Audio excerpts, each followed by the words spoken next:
black crystal. Greetings, dear friends. The Buddha said, karma comes and goes, gathers and scatters, all is the will of heaven. When karma arises, we will meet those destined to cross our paths. When karma fades, we must part ways. No karma in this world lasts forever. From the moment we are born, the wheel of fate begins to turn, and the karmic connections in our lives gradually appear. Karma is not only good karma but also bad karma. Good karma, in the end, will bring the pain of separation. Bad karma, in the end, will cause people to bear the poison of resentment. What is good karma? It is the benevolent karma that helps you overcome difficulties, such as meeting a confidant who understands you, encountering a benefactor who lifts you up when you fall, or finding a friend willing to share hardships with you. What is bad karma? It is the negative karma that hinders you, such as encountering petty people who scheme against you, falling into wrongful relationships, or being abandoned by friends and family in times of trouble. Some karmic connections start beautifully but do not end well, ultimately destined to be a tragedy. This is what the ancients often said, starting is easy, but achieving a perfect ending is difficult. Good karma creates a positive aura, attracting good people and benefactors. Conversely, bad karma creates a negative aura, attracting bad people and petty individuals. Our encounters with petty people are not accidental, they are all related to the guidance of karma. In this world, no meeting is without reason, it is merely the collision of intertwined causes and effects. In life, good and bad karma are often balanced. When good karma arises, bad karma will also follow. This is the meaning of the saying, one yin, one yang, creates the principle of life. Those we were connected to in past lives, we will meet again in this life. Or, those who shared love or hatred with us in destiny will also have a relationship with us in this life. These bad karmic connections often appear around the age of 50. It is best to avoid them early. Confucius once said, at 40, one is no longer confused, at 50, one understands the will of heaven. At 40, one should not live in delusion. By 50, one should understand their heavenly destiny. However, that is just the ideal. In reality, many people at 40 or 50 still live in confusion, not knowing what their destiny is. When people are delusional, problems are more likely to arise.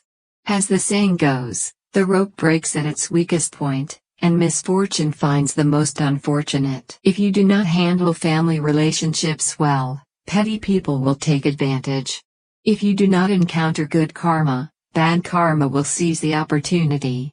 This leads to a midlife crisis. Why does a midlife crisis occur? It is because people cannot resolve the confusion in their lives, leading to one wrong step, followed by more wrong steps, entangling themselves in bad relationships and troubles. For most people, around the age of 50, they will encounter 8 types of bad karma. The first is petty people who obstruct your vision. You have worked hard for many years in the business world. Even if you have no great achievements, you have put in effort. Yet, one day, someone may see that you are older and want to replace you with someone younger. As a result, you lose your job. At nearly 50, finding a new job is extremely difficult, meaning no income. At that time, not only is your career hindered, but your life is also severely affected. Midlife is already a stagnant phase in one's career. Even without petty people, it is difficult for anyone to manage. If petty people appear, it is like snow falling in freezing weather. If you encounter a spouse who drags the family down, the difficulties pile up even more. We often say that marriage is the second rebirth of a person's life.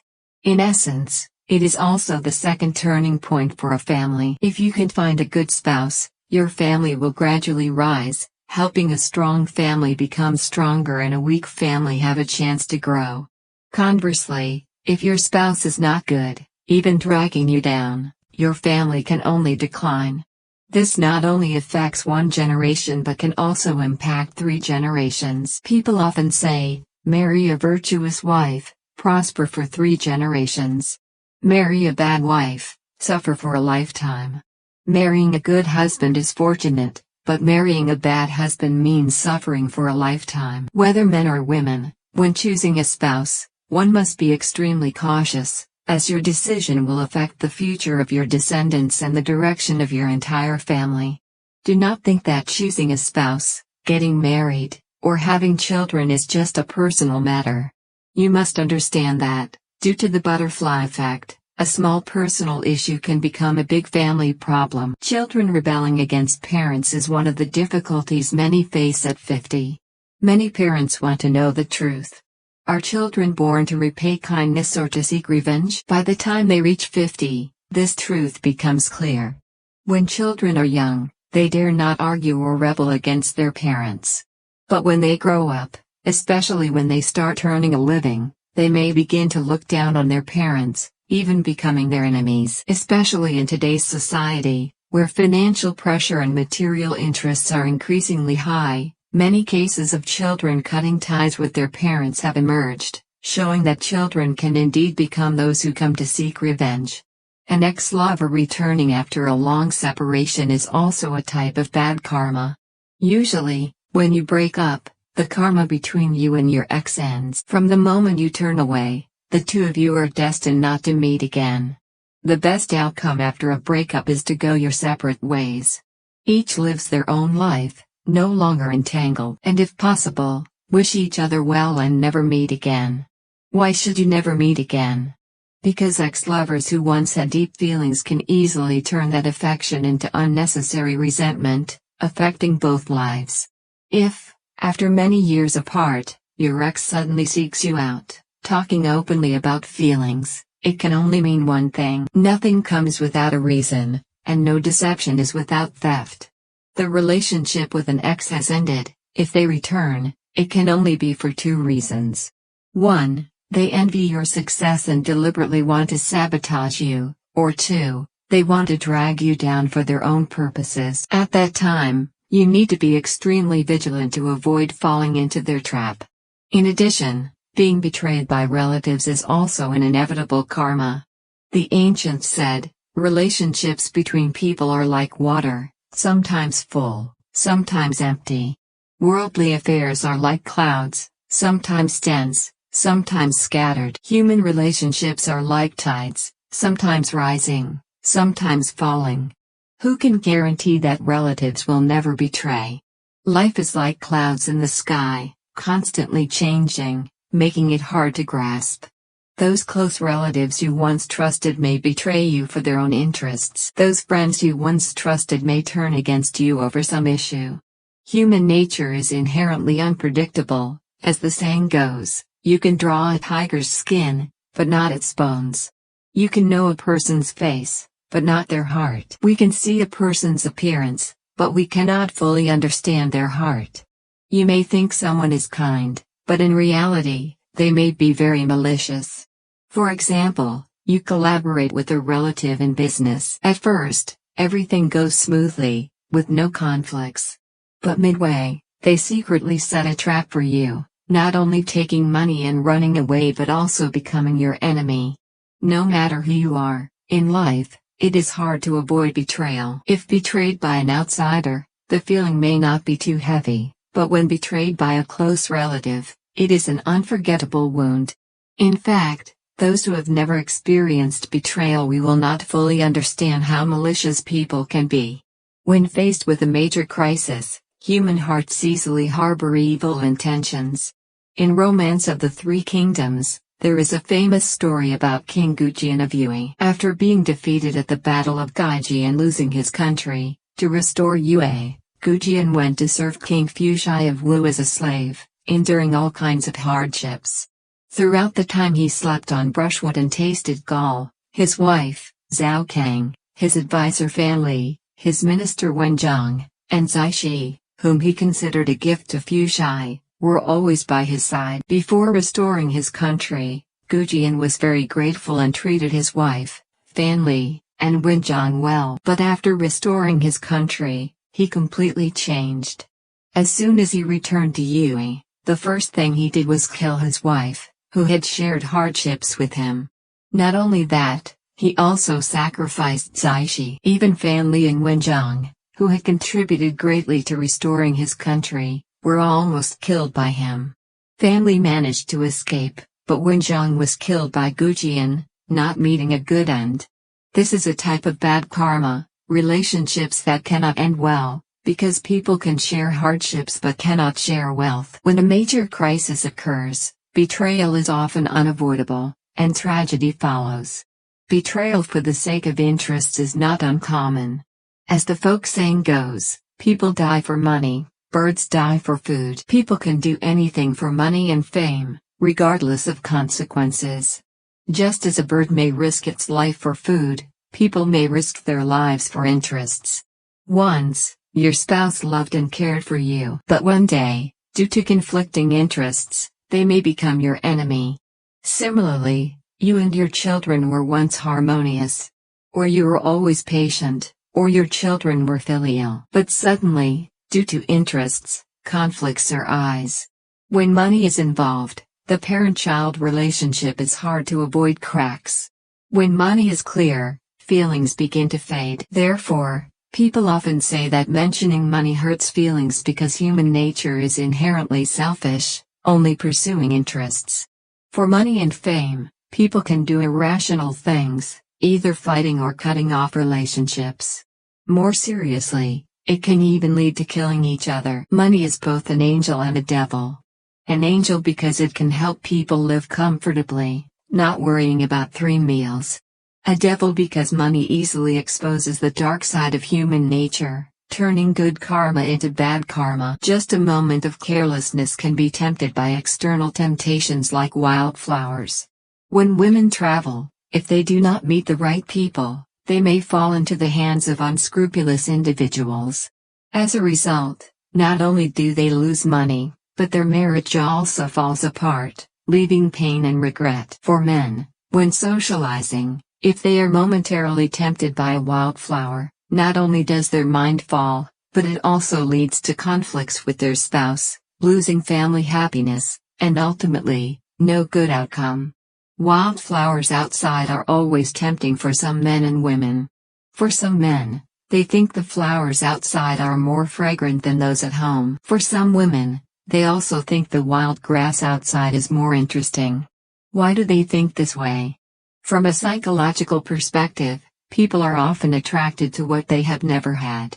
Therefore, they easily seek extramarital relationships. Those wildflowers are not something good. Just think about it. If someone comes to you now because you have money, will they quickly leave you when you are penniless? Many bad karmas start from the moment people get involved in such extramarital relationships. Only by maintaining purity and not letting yourself be entangled in such trivial matters can you avoid being haunted by bad karma. In the cycle of reincarnation through countless lives, we have created countless karmic connections and bonds with sentient beings. Some karmas are good karmas arising from care, support, and mutual help. But there are also bad karmas arising from disputes, seizures, violations, insults, or other harmful actions. These karmas, whether good or bad, once created and deeply rooted, easily bring people together in future lives in the cycle of reincarnation. These bad karmic debts, these real debts, are what we have owed, harmed, or hurt others in the past and have not repaid. In countless past lives, we have accumulated many karmic connections with other sentient beings. And what we encounter in the present may be the repayment of these unresolved karmic debts. Not knowing how many debts I have carried from past lives, I will share with you 20 methods to resolve bad karmas from past and present lives. To make your life, career, and relationships smooth, and to improve your destiny. The first method is absolutely not to seek revenge. Do not blame heaven or others. If you truly want to follow Buddhism, for those who resent you, you must not hold hatred. If everyone abandons the thought of revenge and blame, social conflicts will be resolved, and people can live happily. Holding on to anger only makes you suffer, not others. If others misunderstand, retaliate, or harm you, let it go and do not hold it in your heart, as it helps you eliminate your karmic obstacles. For enemies, Maintain sincerity and compassion, considering it a way to accumulate blessings for yourself. The second method is not to remember old mistakes, not to increase resentment. Do not hold on to others' mistakes in your heart, as it is a big mistake. Keep your mind pure and kind. Thanks to that, we will encounter fewer enemies and conflicts in life. Thus, we can have a happy life. Defeating others is not heroic. Defeating your own afflictions and bad habits is true heroism. The Buddha taught that if our mind is kind, we will see everyone as good. Conversely, if our mind is unkind, everyone becomes evil. The external environment is inherently neither good nor evil, it is our mind that creates it. The third method is to sincerely think for others. Just use sincerity to think for others, and no resentment cannot be resolved. If not resolved and hatred continues, resentment will carry over from this life to the next, causing both sides to suffer. Therefore, we need to encounter and resolve it from the heart, aiming for harmony and peaceful coexistence. The fourth method is to affirm that all sentient beings have a good nature. Everyone has Buddha nature. The ancients said, human nature is inherently good. All unkindness is caused by afflictions and bad habits. The nature of all sentient beings is good. We need to look at that nature, not their bad habits. When we truly realize this, we will see that we and the Buddhas are no different. The fifth method is to endure and be grateful. When hurt or insulted, the Buddha taught that we must endure and yield. Endurance is not weakness but a manifestation of great wisdom, courage, and virtue. This helps us solve problems at the root, not deepening conflicts or creating more resentment. Use sincerity to influence others. Do not use resentment to treat them, as resentment only brings more trouble and suffering. For those who cause resentment, those who truly understand are always grateful because both favorable and difficult circumstances help us grow. The sixth method is to deeply believe in cause and effect, absolutely not to create resentment. The Buddha often taught, all phenomena are empty, but cause and effect are not empty. Why is cause and effect not empty? Because cause and effect is part of all phenomena. So what you reap, that is the natural truth. Therefore, the Buddha advised us not to create bad karma or resentment with anyone, as it will lead to endless resentment, cycling through many lives, with no end. The seventh method is to choose compassion, practice, and endure. The Buddha taught that endurance, compassion, and purifying the mind are ways to reduce obstacles on the path of practice. Through compassion and endurance, we can receive the value of the three jewels. Otherwise, resentful creditors will always haunt us to collect debts, and we must bear the corresponding retribution.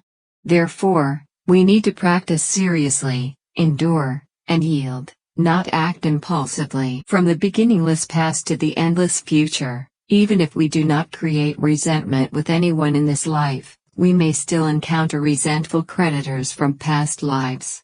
Understanding this, we should not create resentment with anyone, as once created, resentment will last forever, becoming a major obstacle on the path of practice. Resentment only brings suffering and hinders enlightenment. The eighth method is to seriously self-reflect and find the cause of suffering in your life. The Buddha taught that when encountering any disaster, we need to keep a calm mind, think, and observe to find the cause, then eliminate it. This is very wise and insightful advice, not superstitious. If a practitioner is harassed by resentful creditors, the first thing to do is to self-examine whether in this life they have done anything harmful to others. Why do they attack me? Why do they not trouble others but only trouble me? If there is a misunderstanding, how to resolve it? Only by truly correcting ourselves can all problems be resolved. Sincerely pray for resolution, and most resentful spirits will accept. The ninth method is to recite sutras and chant Buddha's name, wholeheartedly dedicating merits to resolve resentment. We can recite sutras and chant Buddha's name with the purpose of dedicating merits to them, such as vowing to recite 100 sutras, or chanting one sutra daily for 3 months, or vowing to chant 100,000 or 1 million Buddha's names to dedicate to them. If we sincerely negotiate, Most resentful spirits will agree, with very few exceptions. Some people harassed by resentful creditors feel relieved when they come to the temple to chant Buddha's name. This is because many people chanting together in the temple create a powerful energy field that supports them. When resentful creditors come here, they also feel the peaceful atmosphere, becoming happy and no longer causing trouble. Thus, we understand the importance of listening to sutra lectures and chanting Buddha's name. Additionally, we can write a prayer tablet for the peace of resentful creditors or those we dislike, place it next to the Buddha statue, and every day when worshipping Buddha, also worship the tablet as worshipping Buddha. This is a very good way to resolve all resentment. When can we regard resentful creditors as Buddhas and Bodhisattvas? When can we gradually stop hating those who once troubled us, but instead love them? Only then has our practice truly progressed. The 11th method is that Buddhists should follow the Buddha's teachings. Be vegetarian, stop evil deeds, do good deeds, and strive to eliminate karmic obstacles. If truly done, not only will resentful creditors not come to harass, but they will also come to protect and become our guardians. At that time, both sides benefit. When encountering bad karma or adversity, if unavoidable, avoid them to prevent further trouble. If they dislike us, just avoid them, and they will be happy. If they slander or insult us, respond with praise and gratitude. Gradually, when someone conveys our attitude to them, they will self-reflect and awaken. When can we treat everyone equally and harmoniously? Only then can we truly reach a state of peace. Conversely, if we keep liking some and disliking others, it will become the biggest obstacle on the path of practice, even an obstacle to rebirth. The 19th method is to wholeheartedly. The 19th method is to concentrate on reciting Buddha's name to achieve perfection and salvation. The most powerful and effective method of salvation is to recite Adhita Buddha. For those with the most serious sins, even if all other Buddhist rituals cannot help them, there is still a supreme method, which is to recite Adhita Buddha, to dedicate to them. The merit of reciting Buddha's name is immeasurable, surpassing all other methods. Therefore, when wanting to liberate the deceased debtor, reciting Buddha's name with concentration is the most optimal method. You can choose to recite sutras, choose Adhita Sutra or Infinite Life Sutra. If you do not recite sutras, just concentrate on reciting one Buddha's name to dedicate to them. However, the important thing is to have a sincere heart. When we decide how many Buddha's names to recite to liberate them, for example, reciting 100,000 Buddha's names to liberate them, we must recite all 100,000 times. If you decide to recite 1,000,000 Buddha's names to help the deceased, you must definitely complete the practice within the set time. The power of this sincerity is truly unimaginable. The 20th is the practice in secular life by reciting Buddha's name, giving up evil deeds and practicing good deeds. People who truly recite Buddha's name with all their heart will not be disturbed by their enemies and creditors. The reason is because they have turned to goodness and become good people. Most enemies and creditors are sentient beings with feelings and reason. When they see that we truly repent and turn away from evil, they will also be submissive, happy, and even want us to help them help them.